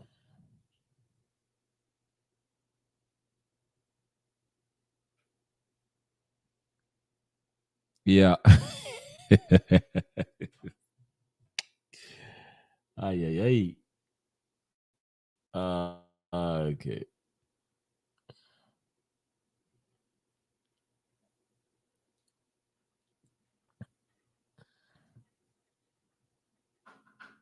Same nini.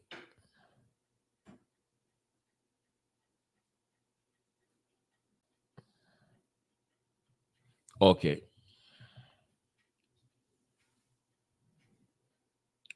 Sawa, tufanye hivi chali. It's Saturday. Oh my goodness. All right, people on X. I would like to hold on. Everyone on X, can you please take a minute and go to my YouTube channel and just subscribe? Subscribe on my YouTube channel. And any YouTube channel is the same name, Kenya Revolutionary. Go to my YouTube channel and subscribe. Subscribe, like, share, and comment. And also put the notification on because today is a huge day. We are going to go live and cover the whole thing that's happening in Uhuru Park tomorrow. So can we do that? All of you on X. Yeah, Morara is done. Morara is like, no one takes him seriously. I talking like a comment section, everyone was like, Charlie, what are you still doing? But yeah, please do me a favor. All of you who are watching from X, go to my YouTube channel. Mr. Moda huko. Moda na kuona hapo. Ama kuna kitu mnataka kusema? Because I'm saving myself for tomorrow. Leo, there's nothing much going on. Tomorrow is a big day. DJ Moda is here. I'm not on Instagram yet. I'm just on X and YouTube. So I'm just telling the people who are watching me through X, or formerly known as Twitter, please go to my YouTube channel. My name is Kenya Revolutionary, the same name as you can see down there. I'm subscribed. DJ Moda leo umechelewa. DJ Moda akikutana na hapa hivi, Milosevic akutana hapa na KK, na wakutana hapa na Captain, na wakutana hapa na nani anaichwaji Nyagaka. Oh my lord, hiyo siku itakuwa siku. That will be a day. But tomorrow is another day. Uko from Kapenguri. Umefika Kapenguri already? Okay. Nice. Thank you. Clean black sneakers. All right, guys. All of you who are X, please go on my YouTube channel and subscribe to my YouTube channel. Like the video. Put your notification on because I'll be coming in live tomorrow. I will get started early because we have a big day tomorrow at Uhuru Park. So, yeah, I don't know who else is open besides Sound Candid. But yeah, tomorrow I'll start early tomorrow. So guys, Yeah, niko certified. I think niko certified. Yeah, I'm certified. So if you write a message or whatever the case is, you can actually, that's me. I was going about Kenya for Kindiki to a beach. Oh, my YouTube channel link. Yeah. Let me see. Let me do it right now.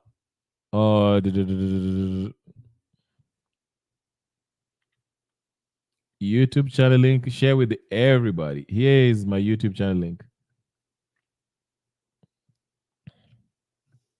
That's my YouTube channel link, everybody. So for all of you guys who are on X, go to that, hit that that link. It will take you to my YouTube channel, and all of you subscribe. So every time I come in, you can. I don't know where Kip is. Maybe anafanya job this weekend. I don't know. Nimejaribu kumgotea lakini yeah, he's probably Ruto amemnyaka. I doubt it, but Kip atakuwa hapa kesho. I think so. He'll probably be here tomorrow. Maybe a job or something. I don't know. I really don't know his schedule, but yeah. And it's out. Thank you, Clean Black Sneakers. We DJ Modo unaingia hapa kuchelewa. Melchizedek, sijui Melchizedek. Yeah, kesho ni maandamano.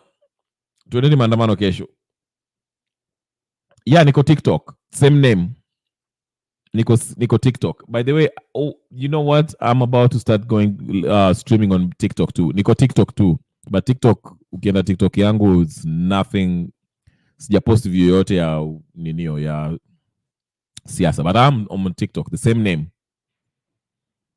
I need to start streaming there too. That's another way of also reaching out to people. But yeah, Nico TikTok. No, maandamano iko mambo yako haieleweki. But yeah, so all of you, I see you. Actually, I have more people watching on X than YouTube. So easy. So everybody on X, please go ahead on my YouTube channel. There's that link. I've highlighted it. Go ahead and go subscribe to it. Like the video. Put your notification on. Alafu tutaonana. Si tuonane kesho jamaa.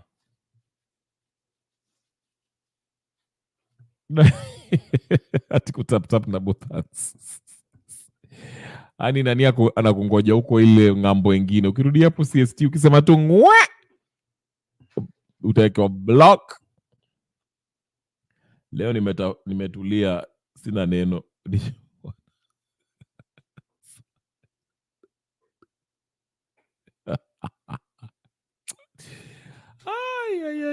Like nyinyi mko na maneno.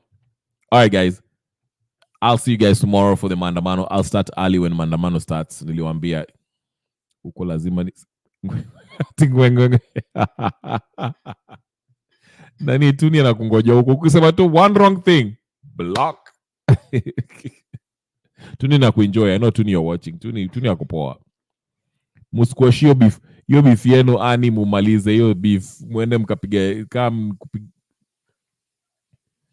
mupigie nani, I don't know, Mato ama what's his name. Huku ni free. Hapa hata mkichapana mangumi hiyo ni shauri yenu. But anyway, kesho kuna maandamano. There's the link to my YouTube channel for those of you who are watching on X. Please hit that and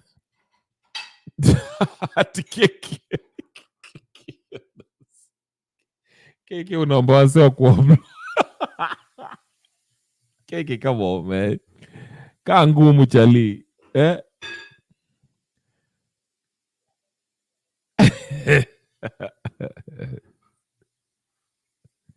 Aya, naelewa. It's politics. So umesikia Ani, I mean nani Tuni. Ni siasa tu, ni siasa. But yeah.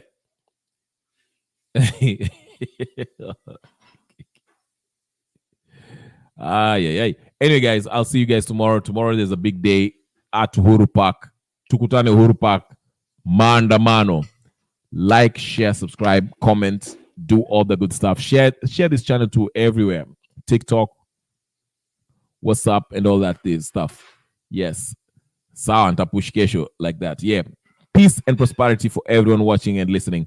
Absolutely. I'll see you guys tomorrow. And I will see you then. Thank you so much. And peace and blessings. Ukikata ka ukue beef all chips in. Aya. Anaguza mre. Aya. Peace, guys. I'm out.